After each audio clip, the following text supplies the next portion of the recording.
বাংলাদেশের বৃহত্তর ফুলের রাজধানী নলছড়ি যখন সাজে তখন ফুলে ফুলে সারা এলাকা সুবাসিত হয়ে যায় এবং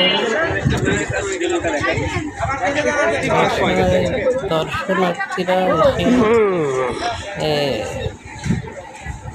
ফুলগুলো ক্রয় করে। আর এখানে ফুলের দাম খুবই সস্তা। এখানে অনেক মনোহারী দোকান বসে। এখানে 5টা পার্ক আছে, সেগুলো দেখাতে পারবে। পরবর্তীতে ভিডিওতে আপনাদেরকে দেখানো হবে। আর এখানে আইসক্রিমের একটা কারখানা তৈরি করেছে, খুবই ভালো লাগে।